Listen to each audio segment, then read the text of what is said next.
Tiens wa, an kɔni an b'a fɔ dɛ. Ni jamukan bɛ di aw ma sibiri o sibiri. A ka jɛmukan kura Voix de l'Amérique kan. An b'a fɔ. Surafana tɔw dunnen kɔfɛ nɛgɛ ɲɛ 9 ka taa bila nɛgɛ ɲɛ 10 na Voix de l'Amérique kan. An b'a fɔ.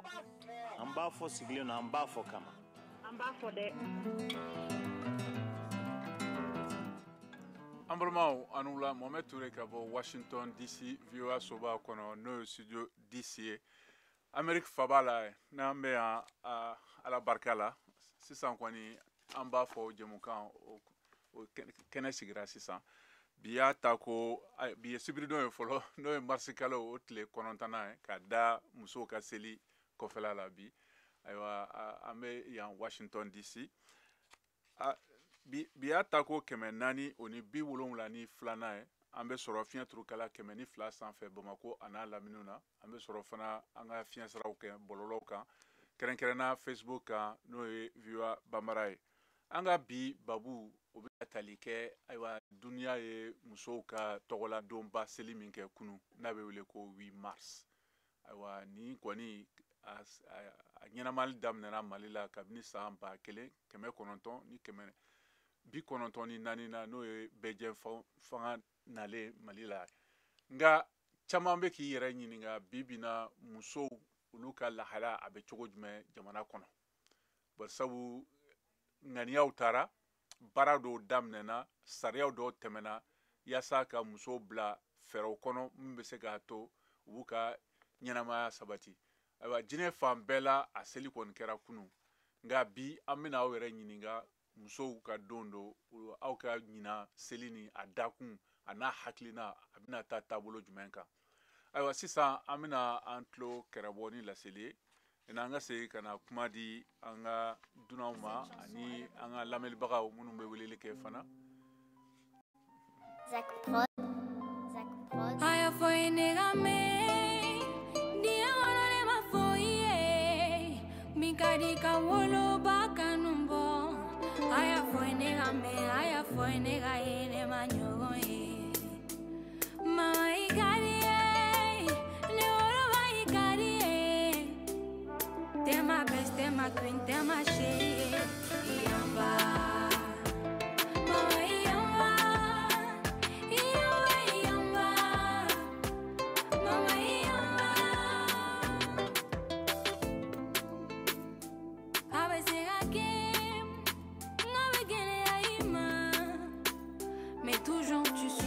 jamais tu tapes qu'elle t'apporte tout ce que tu souhaites, maman.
ayiwa an ka foli bɛ an lamɛnbagaw bɛɛ ma Mali kɔnɔ ani Mali kɔ kan ani fana minnu bɛ k'an mafilɛ ni waati kɛrɛnkɛrɛn na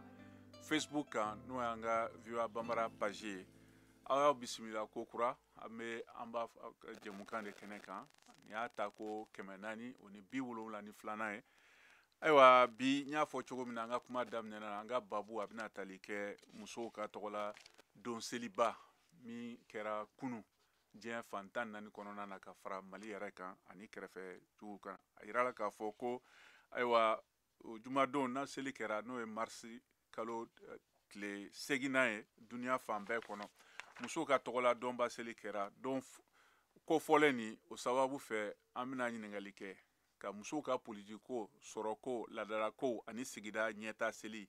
ani kɔrɔtɔ ko jira ka ɲɛsi bɛnkan sɔrɔli ma musow ni cɛ ani cɛw ka yiriwali sira bɛɛ la ayiwa a seli fana ye diɲɛ wale ye ani ka tɛmɛ o bɛɛ kan min tɛ jamanadenw bɛɛ dɔrɔn ye nka ayiwa jamanaden bɛɛ dɔrɔn de hami ye u cɛ o ni musoya mana kɛ min y'o ye n'an b'a ɲɛsilen bɛ jɛkulu bɛɛ ma fanga bɔnda la foroba kɛnyɛrɛ ye o ni baɲumankɛ tɔnw na marsikalo o tile 8nan o bɛ sababu di ka lafasali kɛ ka jamana ni diɲɛ jamanaw ka lafaamuyaliw kɛ musow ka cogoyaw kan ani fana ka jateminɛ kɛ ɲɛta minnu kɛra cɛw ni musow cɛla bɛnkan siratigɛ la yiriwali siratigɛ bɛɛ kɔnɔ fana ayiwa sisan an b'an yɛrɛ ɲininka mun de bɛ ka kɛ musow ka ayiwa yiriwali fanfɛla la jamanaw kɔnɔna na n'i y'a fɔ kunu seli kɛra nka an ma ɲininkali kɛ a ɲɛnabɔra dakun minnu kan sigidaw kɔnɔna na ni togodaw kɔnɔna na nka bi an ka babu bɛna boli o de kan ayiwa sisan an bɛna kuma di an balimamuso ma n'o ye ayiwa madame Ture Ayisa Baba Keyita an bɛna ale bisimila ale ye muso jɛkulu ye n'o ɲɛmɔgɔ ye n'o ye les femmes solidaires et autonomes du Mali ayiwa o kɔfɛ an bɛna kuma di an balimamuso caman wɛrɛ ma ayiwa n'ale bɔra ye ka fara Ajaratu Ina Diko kan ale ye ɲɛfunke sigida o kafo ɲɛmɔgɔ ye ayiwa balimamuso i ni wula madame Ture i ni wula ka kɛnɛ somɔgɔw bɛ di an b'a fɔ an lajɛbaga bɛɛ lajɛlen ye k'aw wula o n'a mɛn o diyara an ye kosɛbɛ ayiwa i bɔra ka kɔrɔfɔkan mɛn n'i y'a lajɛ Mali fanga fɛ ɲina ko olu ka musow ka seli dakun tun bɛ musow ka jirali foroba ani politiki ɲɛnamaya kɔnɔ gɛlɛyaw koɲaw o ni hakilinaw kan nka aw yɛrɛ muso kunda aw ka lahalaw bɛ cogo di bi na sigidaw kɔnɔ mun de falenna aw ka cɛsiri la ka ɲɛsin musow yɛrɛ ka ɲɛtako la i bisimila ayiwa ɲininkali diyara n ye halisa a ka d'an ye ɲana an k'an da don kuma la fɔlɔ k'a fɔ an lajɛbagaw ye cɛ muso denmisɛn hakilikɔrɔ k'u bɛɛ ni ɲakuma i y'a fɔ cogo min na anw ka jɛkulu tɔgɔ coordination des femmes solidaires autonomes anw ye force civile ɲɛmaaya so bɛ anw bolo bi i ka ɲininkali diyara n ye 8 mars ko anw y'a ɲɛnamayali daminɛ don min na ka se bi ma an bɛ se k'an da don o la ka da ka tɛmɛ ni olu lakalila ɲɛ mɔgɔ ma k'an ɲɛna o y'a sɔrɔ an yɛrɛ ma jama ɲɛmɔgɔya sɔrɔ caman falenna musow ka condition ka d'a kan an bɛ don min na komi bi sariya bɛ anw bolo Mali kɔnɔna la n y'a san damadɔ ye kabini an ka fanga tɛmɛnenw na k'a yɛrɛ k'a fɔ ko nomination poste élection poste ko jɔyɔrɔba kan ka di musow ma ni 70 dira cɛw ma 30 ka di anw ma ni 30 dira ma 70 ka di cɛw ma an ka hakɛw dira an ma ni ka an kɛ cɛw de kalanw ye n'o yɛrɛ kana fewu don o don b'o de fɔ musow ɲɛna anw bɛ 4ème république la bi Mali kɔnɔna la constitution foyi ma sigi an ka jamana in kɔnɔ min ma cɛ ni muso ka hakɛ kɛɲɛ dans la pratique a pratiqueli kun gɛlɛyara donc bi n'i y'a ye ni ɲɔgɔnnaw anw bɛ bila muso jɛkulu ɲɛma musokɔrɔbaw bɛ to an kɔ c'est que halisa mɔgɔw y'a accepté musow ka kɛ ɲɛmɔgɔw ye n'i y'a ye gouvernement na musow bi don mɔgɔw y'a accepté Mali sera fo ka muso kɛ premier ministre ye o kɛra don tɛmɛnenw na donc condition caman falenna musow ka kuma la don tɛmɛna yan nɔ musow yɛrɛ tun bɛ ta hali tiɲɛ ye o ka dɔgɔn bi kosɛbɛ m'a fɔ n k'a tɛ kɛ dɛ duguba kɔnɔnaw la a ka dɔgɔn sensibilisation kɛra caman farala musow ka condition kan n'an k'an b'a bɛɛ fɔ bi heure kelen tɛna an na k'a la donc anw ɲɛna nɔ bɔra anw ka 8 mars fêteli la nɔ bɔra musow ka hakɛ fɛnɛ kanni na Mali kɔnɔ ayiwa yanni n ka segin ka na kuma di ma i bɛ to nɛgɛjuru kan n balimamuso Alima Dunbiya ale bɛ nɛgɛjuru kan Alima i ni wula i ka kɛnɛ somɔgɔw bɛ di baasi foyi tɛ yen somɔgɔw bɛ di alhamdulillah an b'ala tanu ayiwa bi aw ka don ye hali bi dɛ kunu tun y'a a dɔgɔdali donba ye o seli kɛra Mali kɔnɔ a kɛra jamana caman kɔnɔna na nka aw yɛrɛ ka dakun kɛra jumɛn ye ɲina aw ka hakilina musow ka seli don na ok ko jama bɛɛ ni wula o diyara n ye ok ne ye Alima Dunbiya ye ka bɔ Kati Voilà, donc i bɛna fɔ n balimamuso y'a fɔ cogoya min na vraiment ɲina 8 mars a diyara kojugu. I bɛna fɔ san tɔw tɛmɛnen bɛɛ lajɛrɛlen parce que toujours an bɛ ka an ka droit ɲini. Donc faamaw an y'a dɔn k'a fɔ ko faamaw hakili b'an na. I b'a fɔ présidente yɛrɛ bɔla k'a fɔ cogoya min na halisa an ka hakɛw tɔw bɛ a ka ca. Mais belebeleba kɛra a la vraiment belebeleba kɛra a la donc an bɛ dugawu de kɛ halisa ala ka fanw caya. Nse. O diyara n ye kosɛbɛ. Ayiwa an bɛ segin ka na kuma di madame Toure ma. Ayiwa n'i y'a lajɛ nin san damadama nin kɔnɔna na gɛlɛyabaw de kɛra diɲɛ fan bɛɛ ka fara Mali yɛrɛ kan. Nka gɛlɛya nin a degun ka bon kosɛbɛ ayiwa muso kunda de. Barisabu a ko caman bɛ yen a bɛ musow de bolo olu de bɛ jɔ n'a ye sokɔnɔnaw na sigidaw kɔnɔna na nka mun de bɛ se k'a fɔ an bɛ yɔrɔ min na sisan nin gɛlɛya hukumu kɔnɔna na k'a da basigibaliya min bɛ jamana camancɛ yan fan na dunkafa dɛsɛ min bɛ yɔrɔ caman kɔnɔna na ni i bɛ se k'a fɔ ka ɲɛsin musow yɛrɛ ka yiriwali hukumu kɔnɔna na barisabu caman ko o yɔrɔ de fan fɛ o ma se ka dafa hali bi. Ba muso caman bɛ gɛlɛya kɔnɔ jamana kɔnɔ a yirala k'a fɔ i ye min fɔ sisan fɛnw falela taabolo kuraw sigira ani ayiwa sigibolo yɛrɛ kɔnɔna na musow yera a yɔrɔ caman kɔnɔna na nka hali bi n'i y'a lajɛ togodaw kɔnɔna na muso bɛ sɛgɛn ani degunba de kɔnɔ e bɛ se ka mun fɔ o yɔrɔ fanfɛla la madame Toure. Allo madame i tulo bɛ n na. Oui, ne tulo b'aw la. Ayiwa kuma b'i bolo. Allô? Awa kuma b'i bolo. Force est de reconnaître que togodalamusow sɛgɛnnen don kosɛbɛ. Togodalamusow sɛgɛnnen kɛrɛnkɛrɛnnenya la jamana minnu fɛnɛ na ni fan dama ninnu na gɛlɛya nana an ka jamanaw kɔnɔna la. Guerrew kɛra fɛn caman kɛra a bɛɛ gɛlɛya bɛ fɔlɔ musow de la. Ni cɛw sɛgɛnna musow bi sɛgɛn denw mana sɛgɛn musow bi sɛgɛn donc musow ka tɔɔrɔ an t'a fɔ ka ban o yɔrɔ la nka an bɛ se ka min fɔ c'est que nin ye wagati ye anw fɛnɛ bolo an k'an cɛsiri Mali kɔnɔ yan nɔ n balimamuso y'a fɔ cogo min na an y'a dɔn k'a fɔ k'an ka jamana ɲɛmɔgɔw y'u kɔfilɛ an na fo ka thème ta k'a fɔ ko musow jɔyɔrɔ bɛ kɛ min ye an ka jamana ɲɛfa la o hukumu kɔnɔ sigikafɔ bɛ ka kɛ dunkafa bɛ sabati cogo di jamana kɔnɔ sigikafɔ bɛ ka kɛ yala bɛn bɛ sabati cogo di jamana kɔnɔ anw musow an kan ka bɔ dɔn ni tɛgɛrɛ la k'an jija ka an jɔyɔrɔ fa yen nɔ de n'an y'an jɔyɔrɔ fa yen an kana da faaba kɔnɔnaw la an ka wuli yɔrɔ minnu ka gɛlɛn ne balimamuso sigilen filɛ nin ɲakun kɛ ne k'a dɔn k'a fɔ ko ni ne ye 8 mars kɛnɛ sigi yan nɔ a ka nɔgɔ anw ka sponsoriw sɔrɔ yan nɔ par exemple ka activité génératrice de revenu financer anw ye n y'a ɲɔgɔn ɲini a fɛnɛ ye ka d'a kan anw ni partenaires ka sugu duba kɔnɔ ka tɛmɛ olu kan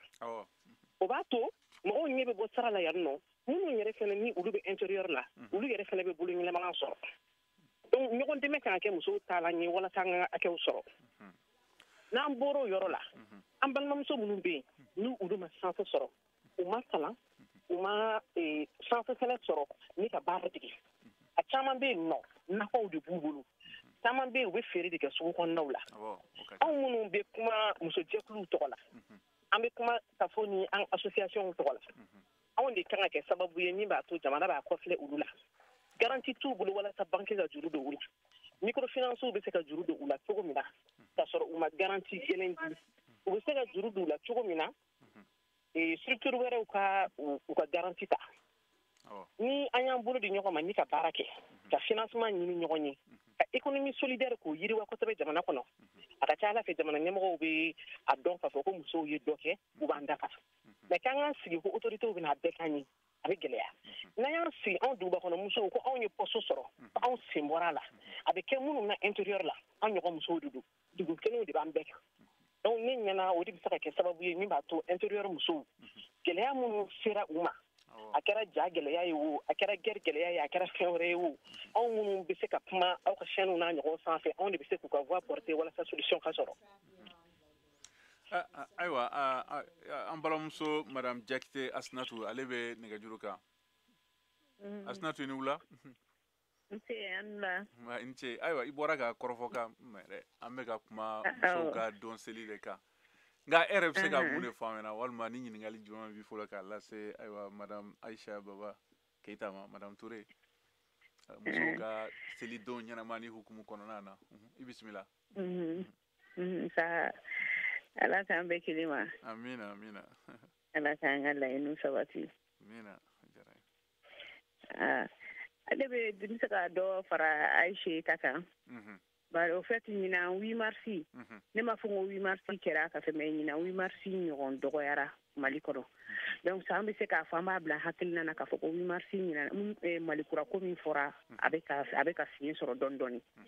fɔlɔ ni tun bɛ 8 mars kɛ musow bɛ plaigner de u bɛ plaigner de ko an ka na ni fini ye a ye na ni wari ye an ka se ka bɔ mais kurukoro 8 mars yɛrɛ kɛra kurukoro ɲinan mɔgɔ si min da fini ko ka mɔgɔ si min da a ye pase bɔ ka da a ye wari d'an ma an ka se ka taa kɛnɛ ka mɔgɔ si ma kɛ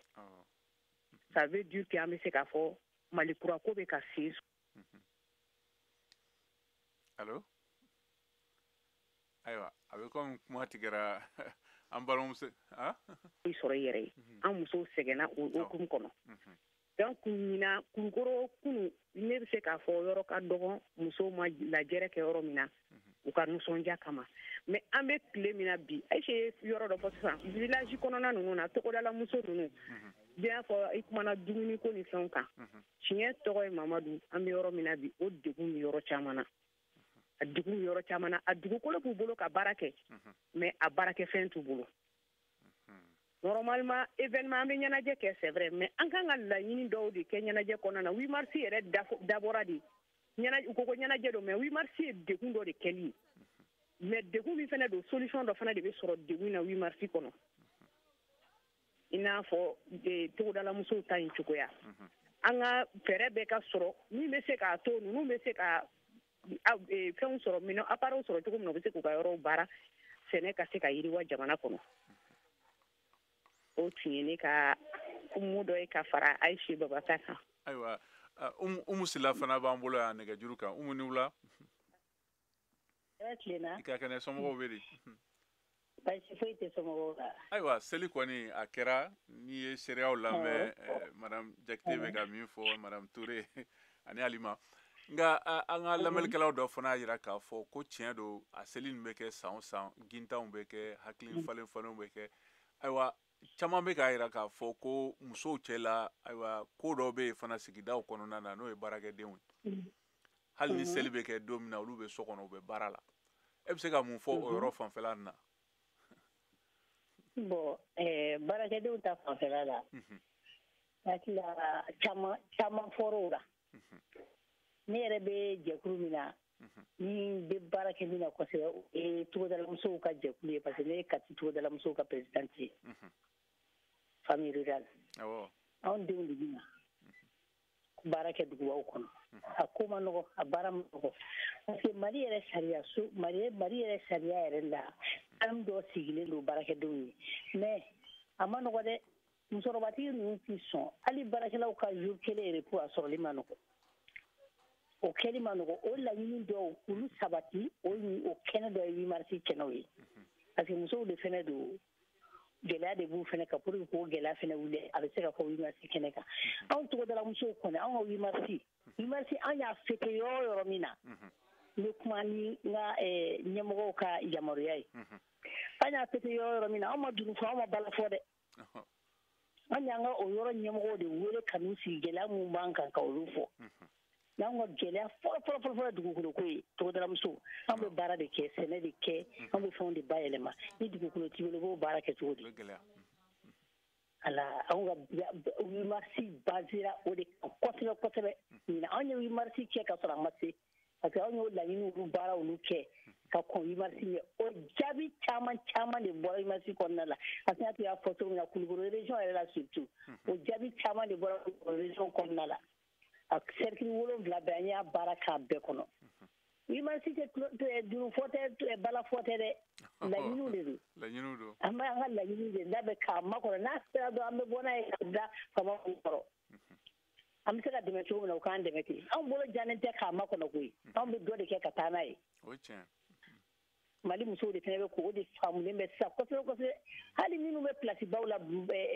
fanga ɲɛmɔgɔya ta sira fan fɛ u bɛɛ bɛ k'u seko k'a ko kɔnɔ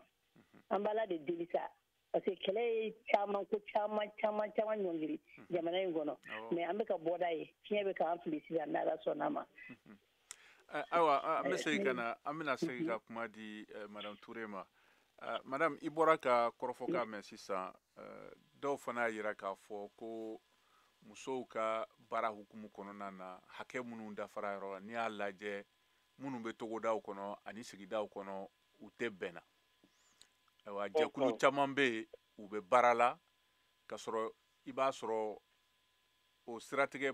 baara siratigɛ fanfɛla la o jɛɲɔgɔnya a ti u ni kulu tɔ ninnu cɛ minnu bɛ togodaw kɔnɔna na an ka koro ta kɛlɛ min bɛ yen sisan n'o ye jatigɛ wale kɛlɛ min bɛ yen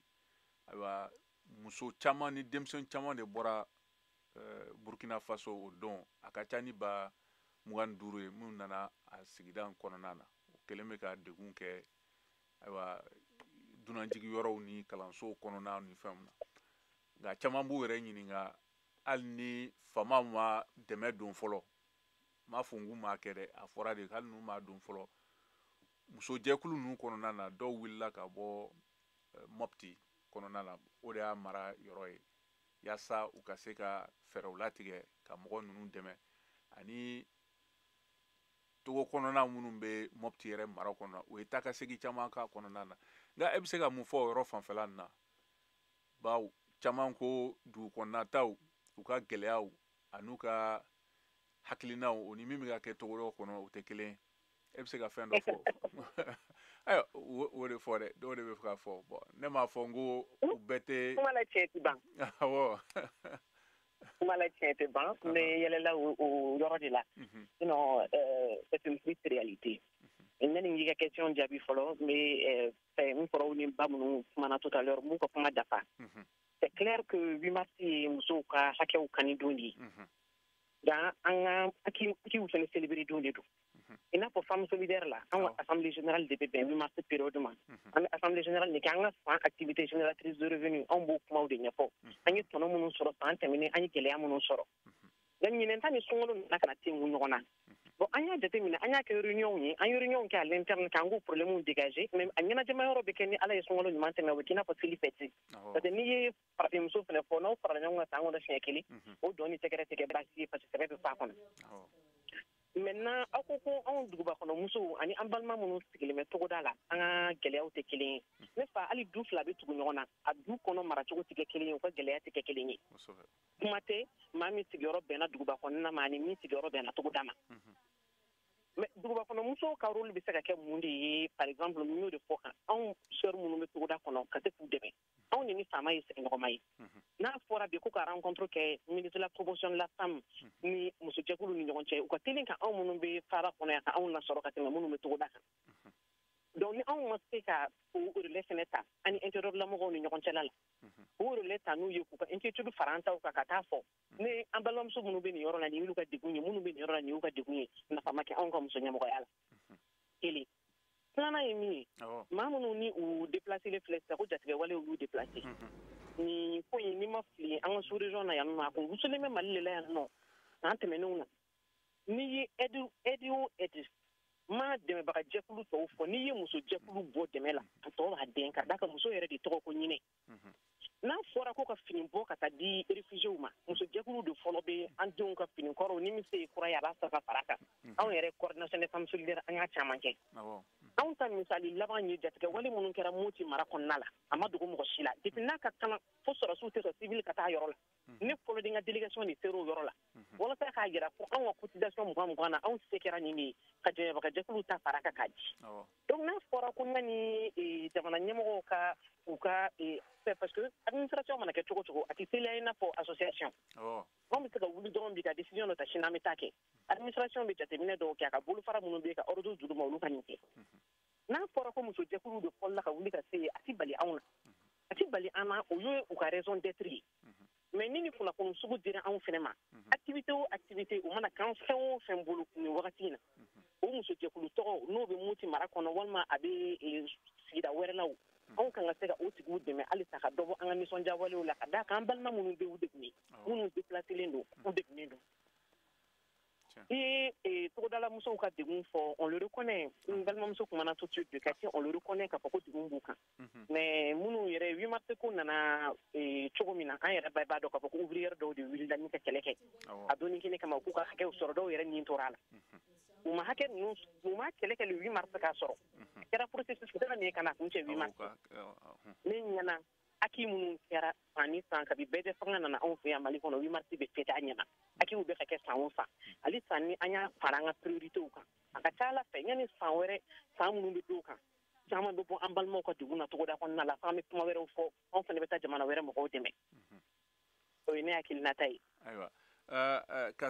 ka do fara mbalomso umusila ka kuma kan ko ni ala je la ko fanfela la ina fo muso mun ga furu sara luka hakeo hukumu konona na mbalomso ya fo chugo na dugukolo beba do o geleya bade jabana kono aywa ni dum ba fa muso fana ka se ka fere u ka se ka kodo ku yere fo yoro se ka ku e aka fo ko bon ni ya ontai bar sabu dugukolo de fembaye na folo be soro o de labi o yoro fanfela la aw sera ka munke ka fara santa temenonka tien do politique sera fe chaman kera we hake di muso ma u be ku da do politique la sigiyoro be ka duma o yoro fanfela la abse ka fo bi ni muso willa ka beta dugukolo nyini nu ba dama ya sa ka se ka baraka kan furu barawa akara she marawa akara fenfemi o yoro fanfela la abse ka mufo ndi saka mi fo yor la ne fa ati ko mi awma au combat directement mais indirectement da fa jamana be na chedu ni ko nanzara muso maka fa ko ana cheka hake ikili ko ni dugukolo hectare kele fer la che maka be ferama o bebe ni yo fo duguba kono muso yi aka tala fa duguba kono bebe ya an fenga an ka reality la ye duguba kono muso yi to godala muso yi ni sona ka do furu la kaba ni bolo sempe ite tai an tina an tɛ se k'an balimamuso nɛgɛ o sira kan kama anw wulila ka don an furukɛw kan an ka jɛkulu minnu bɛ intérieur la an donna an furukɛw kan n'a fɔra ko ka dugukolo di musow ma walima ko ka hali juru dɔw la ka da an ka musoya kan u ti dan an na nka ni cɛ yɛrɛ dara i kan ni an cɛw yɛrɛ ye an cautionné coopérative minnu bɛ cɛw bolo dugukolo minnu dira aw ma walima i furukɛ yɛrɛ ko dugukolo b'a bolo a dalen an ka association bi garanti an ka cotisation bɛ fara ɲɔgɔn kan i ka se ka baara kɛ i cɛ ka dugukolo labɛn halisa an cɛw ka yamaruya kɔnɔna la anw ye sensibilisation ba de k'o la wa hali sisan an bɛ yɔrɔ min na ne yɛrɛ ka présidente min ye n ka numéro di aw ma fo ka an wele ale bɛ cɛ mara kɛ a bɛ dugukolo baara caman kɛ madame Keita kadi Dunbiya an b'a fo nin yɔrɔ la yan nɔ ma a furukɛ ka yamaruya kɔnɔna don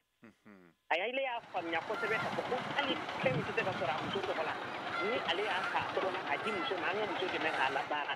bɛɛ lajɛlen de bɛ tɔnɔ bɔ a la o ɲɔgɔn caman de bɛ anw cɛ la donc anw ma fɛn ɲini directement musow ye an y'an cɛw de sensibiliser u k'a faamuya ko anw ka bolodi ɲɔgɔn ma hukumu kɔnɔna la n'u y'an dɛmɛ ka fɛn caman nɔgɔya anw ye hali n'u ye fɛɛrɛ ninnu ta u tɔgɔ la ka dugukolo ninnu san u tɔgɔ la a labaara cogo ɲuman bɛ anw bolo pour le moment anw b'o phase de la an ka Tɔnbukutu musow bɛ ten tɔ an ka Sikaso musow bɛ ten Segu musow bɛ ten ayiwa i bɛ to nɛgɛjuru kan an balimamuso Maria Jose a bɛna fara an kan Maria ni wula nse an ni wula se kan somɔgɔw bɛ di tɔɔrɔ tɛ ayiwa hali bi an b'aw ka donba seli hukumu kɔnɔna na awɔ nka e yɛrɛ bɛ se ka mun fɔ aw ka bi seli ni o dakun ni hakilinaw kan i bisimila nse d'accord n bɛ lamɛnbaga bɛɛ fo n b'aw yɛrɛ fɔ aw ka timinandiya la o diyara n ye kosɛbɛ i ni cɛw la ayiwa anw ka nin don ɲɛnamali an bɛ barika da Ala ye parce que a ye san wɛrɛ salon ta jira an na ka ɲinan fana ta jira an na kɛnɛya la an b'a fɔ Ala ma fɔlɔ ko a barika ani ci don nin ɲɛnamali kɔni vraiment anw musow bolo koba de don parce que a b'an hakili jigin musoba minnu y'a kɛlɛ kɛ lawale la fo ka se anw ma bi n'olu ka cɛsiri tɛ anw tun tɛ bi ye donc pour que olu ka cɛsiri kana don bɔgɔ la an musow fana kɔni y'a kanu ko o cɛsiri ni pérenniser walasa an denw an mɔden minnu bɛ na u k'a dɔn ko musoya ye danbe de ye musoya tɛ kolankolon ye ko musow ka cɛsiri de y'a to musow ye nin don ye f'u y'a kɛ fɛti ye awɔ donc o de don dɔw ka gɛlɛya de kɛra anw ka seli ye donc an bɛ a fɔ o musoba ninnu ma ko big up folibu ngo folibo o muso bawe nga folibo muso bawe parce que nous nindi on va faire biye aywa sisan an bɛ yɔrɔ min na bi caman kɛra i n'a fɔ madame Touré y'a fɔ baro jamukan daminɛ na nka bi bi na mun de falenna musow ka cɛsiri la u ka hakɛ ɲinini hukumu kɔnɔna na min falen n'u ka hakɛ ɲinini na bon hakɛ ninnu ɲinini an bɛ se ka fɔ laɲini kelenw kɛ quoi ni laɲini diversifielen don a ka gɛlɛn i k'a fɔ tuma dɔ ko fɛn dɔ falenna la mais an kɔni ne bolo o ye ne ka miirina ye mais an kɔni ka hami ye min ye musow ka cɛsiri pour que an bɛ autonomisation min nɔfɛ a ka kɛ lakika yɛrɛ ye musow ka bɔ nɔgɔ la u ka kɛlɛ a ka kɛ kɛlɛ yɛrɛ yɛrɛ ye u bɛ nafa sɔrɔ kɛlɛ min na a kana kɛ théorie de ye a kana kɛ fɛti lankolonw de ye a ka kɛ vraiment laɲiniw sabatili de ye pour que musow u bɛ se ka bɔ nɔgɔ la o ye ne ka faamuyali ye a ko la quoi parce que kɛlɛ kɛra de an ka autonomisation sɔrɔ awɔ ayiwa sisan an bɛna taa Kati an balimamuso Nansa Tarawele ale bɛ nɛgɛjuru kan Nansa i n'u la a kɛra fama ye dɛ awɔ a kɛra fama ye somɔgɔw bɛ basi t'u la aw yɛrɛ don ayiwa an bɛ yan basi foyi t'an na an b'a ka tɔgɔla don seli an b'o hukumu kɔnɔ hali bi awɔ ayiwa mun bɛ Kati ye i bisimila bon an bɛ maliyɛn bɛɛ fo fɔlɔ o diyara an ye kosɛbɛ k'aw yɛrɛ fo tulonkɛw kɔni ɲɛnajɛw bɛ yan musow bɛ yen an bɛ ɲɛnajɛw bɛ ka kɛ musow tɔgɔla don hokumu kɔnɔna la awɔ ɲɛnajɛw bɛ ka kɛ mais a man ca awɔ a man ca caman y'a kɛ barodalatigiw de ye ka musow tɔgɔla don k'a la ɲɛnamaya musow ka hakɛw bɛ sɔrɔ cogo min na ka se k'o ɲɛfɔ musow ye minnu t'a dɔn ka a ɲɛf'u ye k'u lafaamuya donc a caman kɛra o de ye n'o tɛ a ɲɛnajɛ ma caya ayiwa sisan an bɛna tulo kɛrɛbɔ ni foli duman dɔ ye ka sɔrɔ ka segin ka na kuma d'aw ma awɔ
Bismillahirrahmanirrahim wa sallallahu ala sayyidina Muhammad wa ala alihi wa sallam. Sheikh Usman Madana Haidara Kando ka wele da Mali dembe ani jembe fɛn min se ka jɛn lafiya bi ani k'an lafiya an ka duw kɔnɔ n'an ka sigidaw la bɛn de don mana an ka lajɛ ka ɲɔgɔn tɛgɛ minɛ ka yafa ɲɔgɔn ma fɛn minnu tɛmɛna ka ala wele fɛn minnu mina ala k'o hɛrɛ di an ma ani an kɔ bɛɛ lajɛlen ma fɛn o fɛn bi jɛn dilan bi bɛn de don ala ka bɛn sabati ala k'an bɛɛ bila sira ɲuman kan ala kira bonya kama sɔli ala rasul.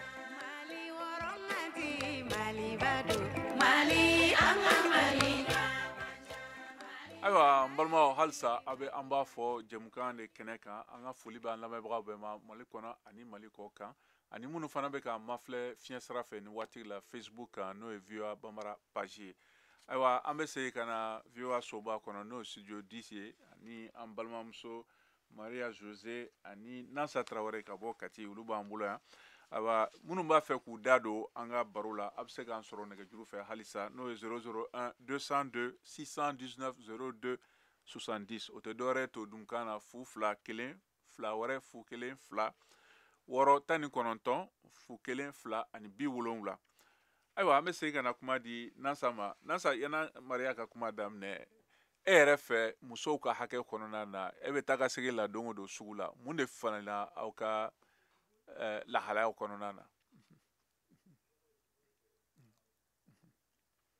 Nansa a gɛlɛyara de kuma b'i bolo foyi ma falen awɔ foyi ma falen a gɛlɛyara de fɛnw ka gɛlɛn wari tɛ ka sɔrɔ donc o gɛlɛya bɛ musow kan kosɛbɛ kosɛbɛ an b'a a fɔ ɲɛmɔgɔw ye u k'a lajɛ nɔgɔya ka don jamana kɔnɔ dɔɔni musow ka lafiya n'i y'a mɛn du muso de don n'i y'a mɛn jamana muso de don donc an b'a ɲini jamana ɲɛmɔgɔw fɛ u k'a lajɛ u ka nɔgɔya don jamana kɔnɔ dɔɔni musow bɛ se ka lafiya cogo min.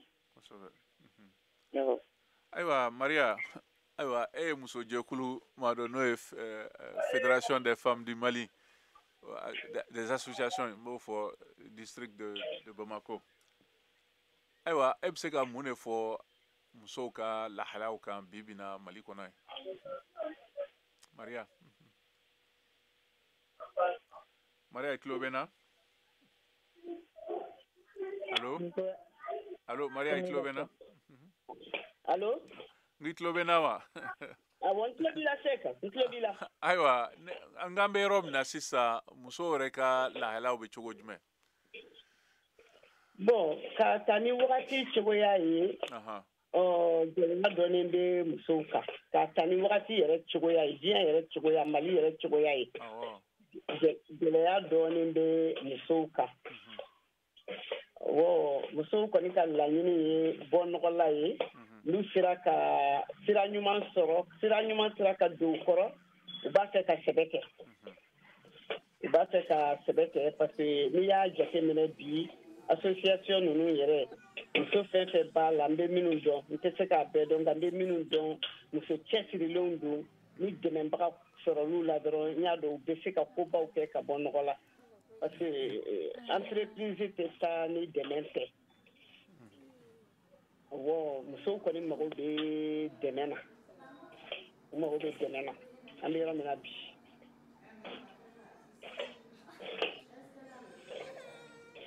allo awɔ n tulo b'i la n ko ɲinan kɔni awɔ n k'u mago bɛ dɛmɛ na an bɛ yɔrɔ min na bi ayiwa kuma kelen min bɛ bɛɛ da la o ye musow ka se k'u yɛrɛ ta n'o ye autonomisation ye mun de bɛ ka kɛ o yɔrɔ fanfɛla la barisabu dɔw ta fɔra tiɲɛ ayiwa baaraw ani sigidaw o ni kow tɛ kelen nka caman bɛ k'o de laɲini bi bi na dɔw b'u dahirimɛ sɔrɔ nka u b'a laɲini b'u fɛ u ka se k'u ka baara nin u ka se k'a yiriwa yaasa u ka se ka muso wɛrɛw don baara la k'u ta baara la o yɔrɔ kɔnɔna na mun de bɛ aw ye fɛɛrɛ jumɛn latigɛ aw ka jɛkulu kɔnɔna na dɛmɛ bɛ don muso dɔw bɛ ayiwa jɛkulu la o b'o wele ko tɔntine o wari min bɛ mara kalo o kalo u bɛ ɲɔgɔn dɛmɛ n'a ye yanni microfinance baaradaw wɛrɛw ka baɲumankɛtɔnw bɛ wari min di sigidaw kɔnɔna na yaasa musow ka se ka ayiwa jɔgɔkun dɔ daminɛ Nansa bɔra k'a fɔ sisan cogo min na a ka gɛlɛn olu ka sigida kɔnɔ n'o ye Kati nka a caman de bɛ Bamako la don o don u bɛ bɔ gɛlɛya i yɛrɛ y'a fɔ gɛlɛya n'a kɛcogo fɛ yaasa nasɔn ka denmisɛnninw balo ka ekɔli minɛnw san u ye ayiwa npogotigini minnu fana bɛ yen o ladonni o gansan tɛ barisa sɔrɔw dɔgɔyara kosɛbɛ o yɔrɔ fanfɛla la mun de bɛ ka kɛ fɛɛrɛ jumɛn latigɛra yaasa ka dɛmɛ don halisa o jɛkulu kɔnɔna na. Bon, i bɛ jɛkulu min dɔn i bɛ kuma o fɛ o de kan anw ka jɛkulu kɔnɔna na o musomaninw talen bɛ en compte ni bolodi ɲɔgɔnma ye cogoya dɔ la ka musomaninw ka se k'u dɛmɛ u ka se ka formation dɔ sɔrɔ u kana sigi ten musomisɛnninw fana b'o o cogoya la bon minnu yɛrɛ n'u ka entreprise ka bon olu bɛ formation di pour que ka se ka muso wɛrɛw dɛmɛ u ka se ka taa ɲɛ ka fɛn dɔ faamuya pour que u bɛ se ka sɔrɔ kɛ cogoya min na ka se k'u yɛrɛ ta an b'a dɔn muso fanba de ye bololabaarakɛla ye ani muso fanba de ye ɲininikɛla ye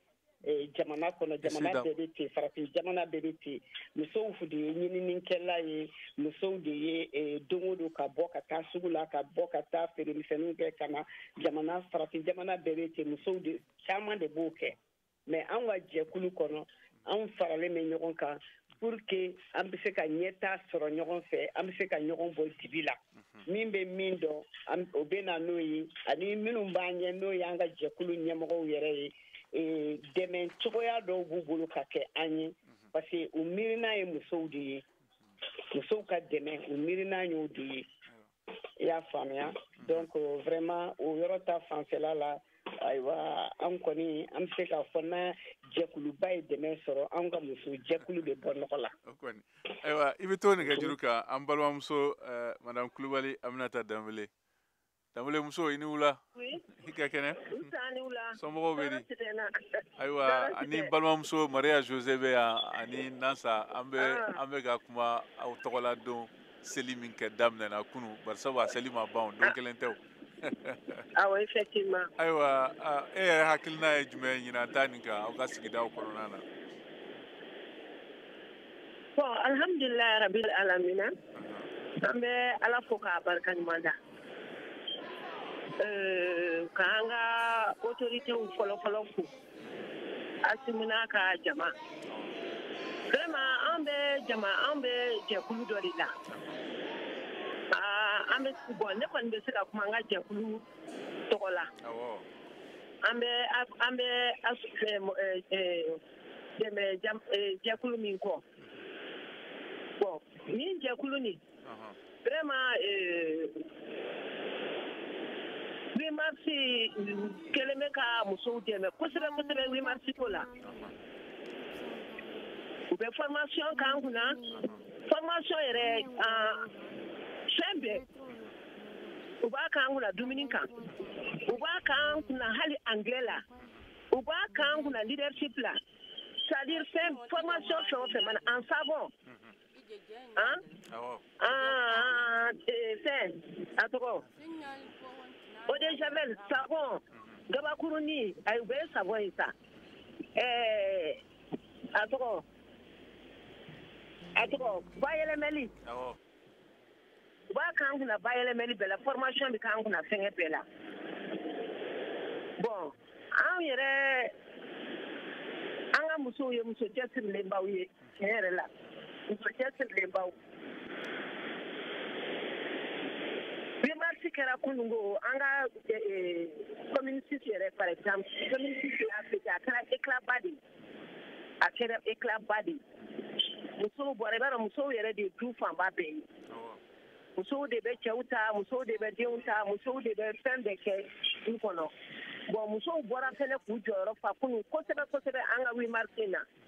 u bɛ se diɲɛ fɛn o fɛn la hali sisan an bɔtɔ filɛ a fɛn dɔ la u bɛ se fɛn o fɛn la u y'a bɛɛ de yira kɛnɛ kan 8 mars ko in na an kɔni ka 8 mars diyara tiɲɛ yɛrɛ la an ka 8 mars diyara an ka mɔgɔw kɛlen bɛ k'an dɛmɛ bon u y'an dɛmɛ fɛn o fɛn an ye formation kɛ fɛn o fɛn la muso fanba bɛɛ bɛ se k'i yɛrɛ ta sa bɛɛ bɛ se ka dɔ k'a yɛrɛ ye Aiwa i dambele. O de kun bɛ ne fɛ k'a fɔ aw ye. Aiwa i dambele nin diyara ye kosɛbɛ i ni cɛw la. Aiwa yan'an ka segin ka kuma di Maria ma an bɛna Mamadu Ben Jabate ta ale bɛ yan Philadelphie Amérique jamana la yan. Nka Maria an ka ɲininkali wɛrɛ bɛna lase ma o ye kɛnɛya ko fanfɛla la an bɛ tila ka na segin ka kuma di ma. Ben i ni wula. Ba nula Mohamed. I ka kɛnɛ. Hostia. Aiwa an bɛ san 2024 kɔnɔ. Aiwa Mali dun na musow ka seli ɲɛnamali daminɛna bɛɛjɛ fanga nalen. Kɛrɛnkɛrɛnna san 1994 na a seli daminɛna Mali la. An balimamuso min tun bɛ kɛnɛ kan Madame Touré Aïcha Baba Keita n'ale ye président coordinateur des femmes solidaires et autonomes a ye caman fɔ baara minnu kɛra ka ɲɛsin muso jɔyɔrɔ ma politiki kunda sigida kɔnɔna na ani ladala kow la caman fɔra nka e yɛrɛ fɛ e mun bɛ yan e ye cɛ ye fana e bɛ se ka mun de fɔ bi bi na muso jɔyɔrɔw an'u ka lahala Mali kɔnɔ o hukumu kɔnɔna na ka ɲɛsin u ka yiriwali ma kuntalajan kan bisimila. D'accord ma n b'i fɔ ka mɔgɔ bɛ k'an lamɛn nin waati in na k'u fo. N bɛ dugawu kɛ an ka sɔrɔdasi minnu sara kɛlɛ na Ala k'u dayɔrɔ sumaya minnu banalen don Ala k'u ka banaw nɔgɔya minnu bɛ kungo ni désert kɔnɔ Ala k'u kisi k'u niw kisi. N bɛ tila ka foli kɛ musow ye an baw don an balimamusow don an b'a fɔ k'u ni ce ko alibarika k'an bɛ tila ka fɔ u ni ce ko alibarika an bɛ tila ka fɔ u ni ce alibarika parce que muso de ye fɛn bɛɛ ye. Fɛn bɛɛ sirilen don muso de la. Mohamed e ni ne an bɛ bɔ ka taa baara yɔrɔ ni muso ɲuman t'i kɔ hali denw tɛ kɛ foyi ye a bɛɛ bɛ fasan. D'accord donc an bɛ foli caman k'u ye surtout muso minnu bɛ togoda la Mohamed an ka muso minnu bɛ togoda la u sɛgɛnnen don kojugu n'i y'i miiri olu de bɛ wuli bɛɛ ɲɛ ka da bɛɛ kɔ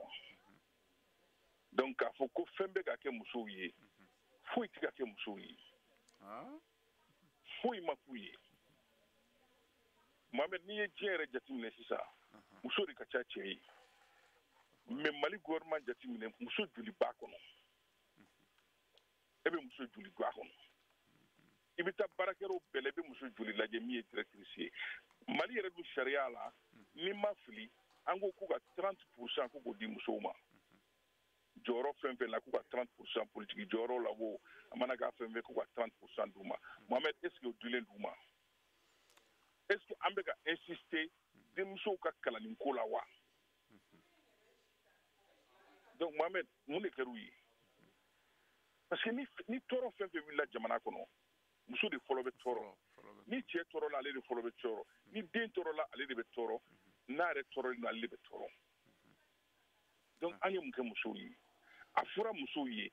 cɛ ninnu tɛna d'aw ma hɛrɛ la a b'a sama ka b'u bolo de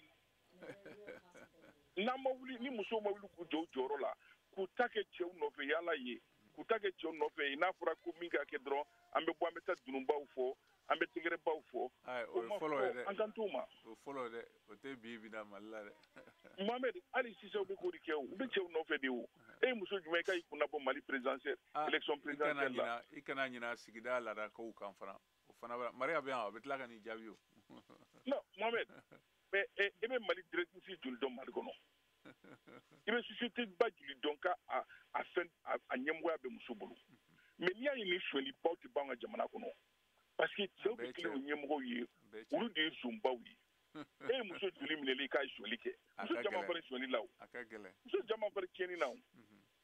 cɛ dun hakili ma di muso hakili ye bon maintenant n'a fɔra ko o musow olu minnu ka ca jamana yɛrɛ kɔnɔ an kɛlen don k'olu bolo kɔfɛ olu kɛ bolo kɔfɛ fɛn ye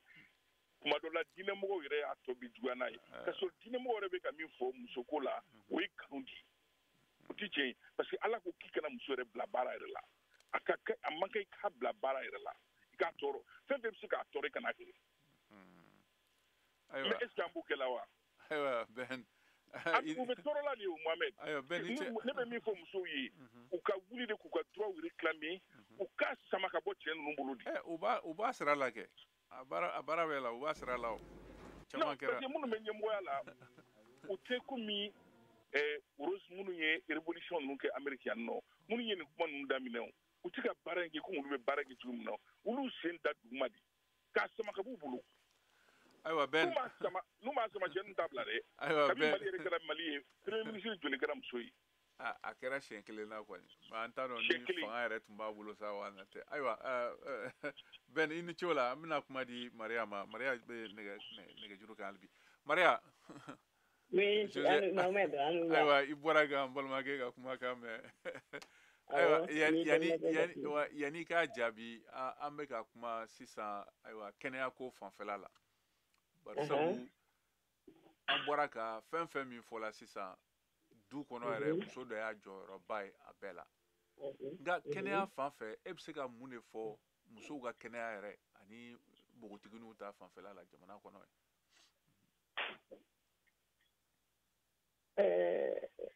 ayiwa kɛnɛya fan fɛ n bɛ se ka fɔ bon musow ka kɛnɛ jusqu'à un certain âge musow ka kɛnɛ jusqu'à un certain âge o ye depuis lawale kow ye muso n'a ye san 50 tɛmɛ ka ban a bɛ jigin jɔgɔ daminɛ fo ka taa se san 70 ma bon denmisɛnninw kɔni ka kɛnɛ musow ka kɛnɛ fo ka se tilancɛ ma parce que hali ni san 60 Mali kɔnɔ u bɛ baara kɛ hali ni taara an ka togodaw la i b'a ye muso bɛ baara kɛ fo ka taa se a kɔ furuli ma donc an bɛ se ka fɔ kɛnɛya bɛ yen parce que banamisɛnnin minnu bɛ yen diɲɛ kɔnɔ farafinmusow tɛ o jate bana ye fo bana girimanba minnu b'a dɛsɛ baara la awɔ ne kɔni t'a fɛ tila fɔlɔ tila kuma b'i bolo awɔ n tilara o ayiwa an bɛna balimamuso wɛrɛ ta n'o ye Madame Dramé Mariam Kamara ye o ye Wildaf Madu ye ka bɔ Kayi mara la Madame i ni wula nse an bɛ ni wula a kɛra fama yɛrɛ a kɛra o ye dɔɔnin dɛ ayiwa an b'aw ka selidon hukumu kɔnɔna na mun bɛ sen na Kayi musow ka lahalayaw kan bon bisimila pratiquement an bɛ ala fo ka barikada ala ye ɲinanta jira an na ka fan wɛrɛ jira an kɛnɛ la pratiquement Kayi kɔni ma da la n'a a manifestera ten comme folklore kɔni ma kɛ parce que promotion yɛrɛ ta on a fait cette année avec les femmes fistuleuses et puis les femmes séropositives à l'hôpital régional de Kayi plus les dons il bɛ se ka min di fini ou bien wari ou bien safunɛ des trucs comme ça donc c'est ça on a fait en même temps mɔgɔ wɛrɛw fana ye groupement wɛrɛw fana ye cadre dɔ organiser sur o Carrefour la k'a kɛ remise de trophée il y a des femmes que minnu sɛgɛnnen don et qui travaillent nuit et jour que k'a fɔ mais mɔgɔ si t'u ka baara diya u yɛrɛ la donc olu pensera ni o de ye ka taga olu bɔ wo kɔnɔna na minnu kunkolo bɛ sanfɛ dɔrɔn e k'u bɛ bɔ télé ni fɛnw na les gens ne voient que ça mais jukɔrɔla la i b'a sɔrɔ dɔ fana salen don a la ka sɔrɔ mɔgɔ t'a dɔn je pense que o parrainage tun bɛ conseil régional bolo o fana kɛra Carrefour la pratiquement ɲinan ta in ma kɛ joli fɔba ye dɛ ayiwa famaw tun ko ɲinan ta dakun ye ayiwa musow jirali foroba ani politiki ɲɛnamaya hukumu kɔnɔ ka ɲɛsin u ka gɛlɛyaw kɔɲɛw u ni hakilinaw kan nka e bɛ se ka mun fɔ aw yɛrɛ ka cɛsiriw kan Kayi mara yɛrɛ kɔnɔna na mun de kɛra mun de bɛ sen na Voilà, après la remise de ces kits-là aux femmes fistuleuses, la conférence fitini kɛra kan kuntagala ma jagaya quoi.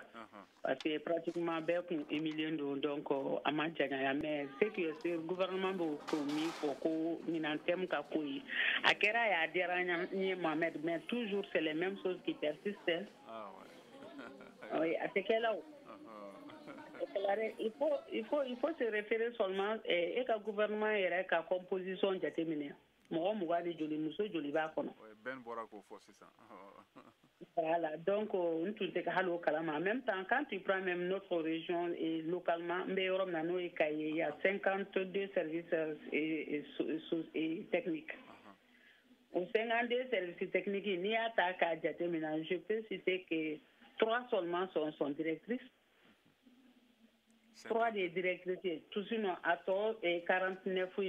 au BTD. Anya Keleke, autorité n'a manipulé de Galanga, président gouverneur et Antaraka, Kokanga Moga CBD, Anya Moga CBD. Où est donc c'est qu'il est le Tumbia. Nous, tu es Fossi, au coffre de la promotion Koutamboulou. Au plaidoyer, nous avons fait une promotion sur le ORTM, sur le CACLA, c'est pas tourisme, financier. Donc, elles sont 3 ici. On a un plaidoyer là, en bas formation que Dungoudou, malgré que les partenaires sont partis, mais le pays qui sont restés, on a fait à la surtout les conférences, en bas en bas Founyana, et aussi avec les personnes vivant avec handicap. Mais moi, je vois que c'est avancé, hein. Initié au là, ça, à la carte de mes halbia au quartier Sirula. Ami Arabi. Ambe muso la tanu nuka wili ka joni chesiri ni jaranya ko sebe nite aywa sani ngana seinga kuma di Mariama ambalma ke Abu Draman Traoré ka bo New York alewe nega juru kan Abu ini wula nam cheto aywa ambe a muso ka don nyana mali do dakuru nya kelena yani nga kuma labandi Mariama ebse ka munde fo ye munde koloshi munde make munde kanga ke aywa muso joro nu ka la halaw ke cogo la Mali kono bismillah. Ok, ka foli bi ni na me sala bela jere kuma to manjan. Mais ne tena tableau noir ke ko na fo ben ya ko chomi. Muso kuma folo munu kuma na ulure sonamba ka fo ko chaman kala mais chaman fana ma pas di beti kanga ka beti ka bando ko le touré. Voilà, faut mo ko akli tawde ala Amerique ambe Amerique mi ko na no bibi na ulure be ka ko hakeu ni ama o musa ko soro ko mais ka fo ko te ka ke na fo te ka tanye te ka fe mo be ka siko ke muso folo mun bora ulure o re ko ni kuntala jankodo ngo kuntala jankodo kuntala jankodo donc ni fin te ka de tout ça la te ka fo ko ka klik ko ame do de ka bi ala akli mani be ala jele ma quoi amin voilà bon ko ka bla ko ha ke kono bo ya muso folo mun bora ya fami ya to mo de ka dine parce que égalité ni do ya fami ya to re la ben amada wati berate ble ambe kuma lama di ambalma muso Maria Josema Maria aywa kuma bi bolo wele kanju ma mi bolo halisa ka ci jamana deun be ma muso togola bismillah. Aywa ne kɔni bɛ min fɔ musow ka u réveiller ka a ɲini ka ko faamuya ka ko ɲɛdɔn parce que n'i bɛ jamana kɔrɔ n'i ma ko faamuya i bɛ mɛn dibi la o de ye musow sɔrɔ parce que an caman de bɛ dibi la an b'an a fɔ an si ka ko tɛ ni faamaw y'a bila yɔrɔ min na a bɛ yen o tɛ o an yɛrɛ fana n'an bɛ fɛ ka bɔ nɔgɔ la f'an yɛrɛ fana ka ɲinini kɛ ka faamuyali kɛ faamaw kelen tɛ se o n'anw y'a ɲini k'a faamuya anw n'u bɛ jɛ k'a dilan ɲɔgɔn fɛ mais n'anw ma faamuya olu b'a dilan ka di an ma donc ne kɔni bɛ min ɲini musow fɛ an k'an bolo di ɲɔgɔn ma ka an kunkilenna kɛ kunkilenna kelen ye walasa an bɛ se k'an ka hakɛw sɔrɔ cogoya min na ɲɔgɔn fɛ. Mohamed ne tun bɛ fɛ k'o de fɔ. Nin diyara n ye kosɛbɛ Maria ni ce ni baraji an ka foli bɛ musow bɛɛ ma Mali kɔnɔ Mali kɔ kan ani Togo kɔnɔnaw bɛɛ la aw ni ce an ka foli bɛ aw bɛɛ ye halisa aw ka cɛsiri o kɔni dɔɔnin don halisa an ka foli bɛ an lamɛnbagaw bɛɛ ma Mali kɔnɔ ani Mali kɔ kan ani minnu fana tun bɛ k'an mafilɛ fiɲɛ sira fɛ n'o ye Facebook ye VOA Bambara kan ayiwa an ka jɛmukan o bɛna dan sigi nin waati kelen na a labɛnna an balimakɛ Cheikh Thioro fɛ nɛgɛ kɛrɛfɛ juru tun b'an balimamuso Sayida bolo jɛmukan lasaraw ma ne yɛrɛ Mohamed Touré ka bɔ Washington DC VOA soba kɔnɔ n'o ye studio DC aw ni ce aw ka tulomajɔ la aw k'an bɛn sibiri wɛrɛ nata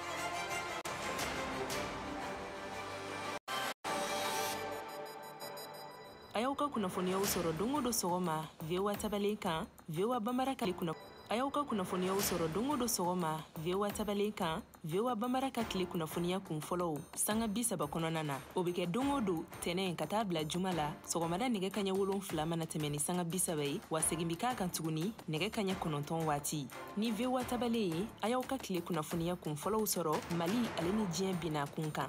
VOA tabalen ka kunnafoniya kunkun n'a ɲɛɲɛ di aw ma n'an baaraɲɔgɔnw ka wulikajɔ ye Mali kɔnɔna na farafina ale ni diɲɛ fan 14 bɛɛ lajɛlen